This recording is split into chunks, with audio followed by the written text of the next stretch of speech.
So what I'm going to do now is I'm going to take you through just an opportunity creation. How do we get then, in this example, an estimate? So we're selling a service. We need an estimate in terms of the work involved in it, how we get that estimate from our delivery team, how we pass that estimate back to the sales team to share with the customer and ultimately close the deal, and then how, when we've won the deal, we pass it over to the delivery team so they've got the information they need for delivery. So we just start with a new opportunity. So I'm going to say I've got a new opportunity with Amazon, and we could set up an automation to automatically assign it to me. I'm just going to put myself in there manually. I can link it then here to an account. So we've got an accounts board on there as well. We can link it to there. And then we've got the stages of the particular opportunity. So it's currently new, and we can move through the various different stages. And you'll see then as we go along how we got some automations that are going to drive some of that activity. So like we were talking about, that ability to streamline and automate processes. So great, I've got my Amazon opportunity. I've got a stage of it. I can put in place a value. I've got close probability, which is going to update automatically my forecast value. So as I move through the stages, my close probability is going to update automatically. My forecast value is going to update automatically, and that's going to have a knock-on effect in terms of my reporting and so on from there. Automatically, it's filled in the deal creation date today. I can then put in manually, it's going to close later this month. Yay, all good. So I've chatted with my customer. I've identified what they need. Now I need an estimate. So I'm going to request an estimate from my colleague. So what we've done in terms of requesting that estimate is we've created a form where I can share the information of what the estimate is. So I'll click on here, and this takes me through to a Monday form for scoping document. So this is what we do internally then. So I go, yep. So my company name is Amazon. Just, yeah. Yeah. No, I don't have any access. Customer type, never use Monday. The product, sales CRM. Do you have a leads process? No. Yes. So I can customize and configure this form to capture whatever information I need about it. Here I can put in some narrative around what the deal is. We could change any of these questions. We can adapt these. We can have some that are required, some that are not required. Integration with MS tools, data migration, yes, and I could attach a file. So you can see we've got multiple questions in here. I'm not going to fill them all in. I could attach a file here, etc. If I'm not sure, I could save it as a draft and come back to it. I'm going to say done for the moment. I've completed my estimate request, captured all the information that's needed from the for the estimation team, and now it hands over then to the estimate, the team, so they can see what's doing. So if we have a look here, this is our estimates board, and I'll let Sagar then discuss then what happens here. Yeah, so the idea of the whole opportunities and estimation board and the processes, because generally we've seen across companies, the teams are very different and they have different spaces. Some people don't want the delivery team to have access to client information because it can be for security purposes. So the way we've done it here is we have everything that is to do with the delivery team, the worker management, and the sales CRM obviously is in the sales CRM. The idea also is that my team or the delivery team does not leave the work management space unless they absolutely need to. And similarly, the sales team does not need to leave the CRM space. Now, in the estimation board, I can review the information. You can see that Amazon has come in with the company name. I can see the information.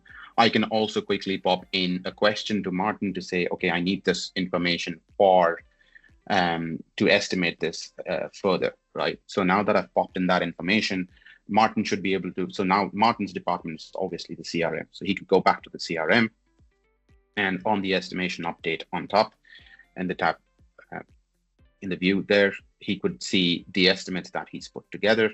All the estimates should show there, and you see there is a pop-up there. He also gets a notification on top as the bell icon. He gets a notification that you have a question popping up, he can reply to me. So he's doing everything from the CRM. He's not leaving his screen of opportunity, because obviously we don't want the salesperson to be moving around too much and make things easier, right? So he can attach a file, he can do whatever and reply to my question there. Once he's done that, then I can go back to my estimate screen, and I have the information there. So I can just pop in an estimate to say, it's say whatever estimate, I can pop in an estimate there. And so if you scroll to the right, there is an estimation there. I've popped that, and as soon as I've popped that estimate there, it's moved it to the completed group, and I can mark that as estimation completed. So you see that request of estimation is now completed. I'm actually operating this from my end, but Martin is sharing the screen to just show you that this is how things are happening. So now when Martin goes back to his opportunity screen, he gets a notification as well that the estimate is completed. And if you go back to the pipeline table tab there on top. So I can see here now I've got a notification, as I mentioned, that my estimate has been completed. So just to explain, I'm sharing the screen, but ordinarily I would stick in the CRM product, excuse me, Sagar would stick in the work management product, but what's happening in the back end is they're connected. So as we do something on one end, it has an impact on the other end. So I've got the notification up the top here that my estimation has been completed. So I can now come in, here's my estimate completion, and over to here the I can see pipeline table in the opportunity board. There, he can also see the estimate being completed there. So you see the stage is now populated as estimate complete. If you scroll all the way to the right, you should be able to see the estimate amount also. He can then go and quote the customer, negotiate, or whatever stages he follows in the sales process. And eventually then he moves the deal to close one. So this is an important step of estimation. This estimation step is relevant for us, but we've seen for industries like manufacturing industry, they have a procurement process. In tendering, where in healthcare, where they have tenders, they also have a procurement and a sign-off process. So this estimate then, the estimate process can then be used as a procurement process or an inventory management process or any other process. Just for this use case, we've used estimate as a process, but all these links can be established across any other industry as well. So now that Martin, so now internally what we do as well is now when Martin changes that stage to complete or one. Yep, so I'm just going to show just quickly. I've just changed the proposal. Okay, so I'm now happy with the estimate I've got back from Sagar. I've created the proposal and I've shared it with the customer. If I send the email to the customer then from within here, then that'll be tracked in here. So I can send the email from within Monday if I wanted to. So I could send the email here, connect it to my account, which I have done previously, and that would show as a record in here, upload the particular file in terms of that proposal to here. By me changing it to proposal, a couple of things have happened as well. It's also updated the close probability. So it's now gone from the 5, which it wasn't when it was new, to 70% now. And it's updated the forecast value as well. So not only is this having, excuse me, an impact on my day-to-day workflow, it's also updating my reporting as well and my pipeline. So I've got that happening in the background. Excuse me. So that's proposal. Great, fantastic. Customer comes back and says, yes, that's great. I want to go ahead and accept it. So I click closed one. You'll see down the right-hand side here now, again, there's a couple of different automations running. And it's moved it then, very basically, it's moved it from working pipeline down into Amazon. Here we go. Closed one with all the information that we've collated along the way. So if we had any emails, any communications, any files, etc., the quote, anything else, that's all going to be here in the record against that particular deal. So when we now hand this over to the delivery team, they're getting all that context and all that information that they need.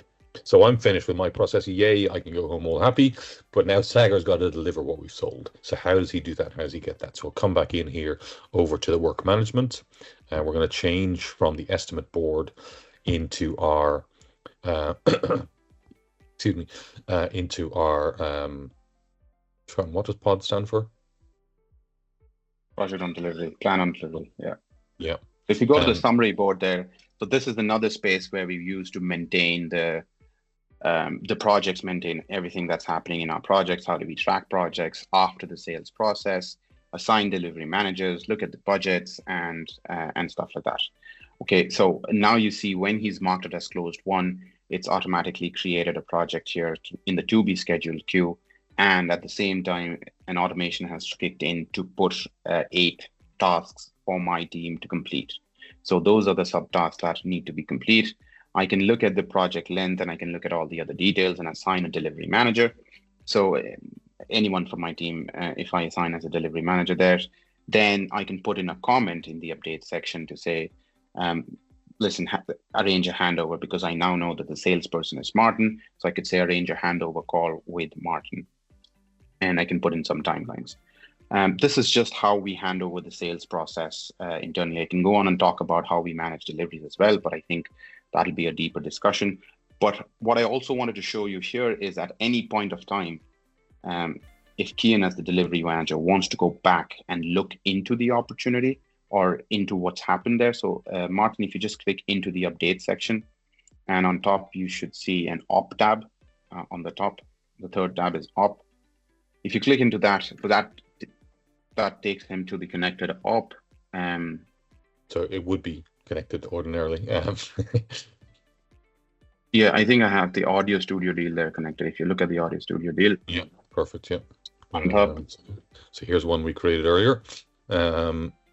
So the Audio Studio deal there, and in the ops section there, you should be able to see all the connected ops as well, the accounts, the contacts, and also the estimation that was done against. So if Kian wants, as a delivery manager, he wants to know what was the estimation done. If you click into that estimate as well, it'll show you all the items that is in on the estimate. So if you just click into that estimate, it'll show you everything that's responsible for the estimate. So now I know that this is a sales CRM project, and so it's a seamless handover process, and I don't need to leave my screen to go back into the estimate board or get in touch with Martin. If I only get in touch with Martin only if I don't find any information in the estimates, any documentation that he must have forgotten to put, or anything of that sort. So that's how the whole CS process is managed.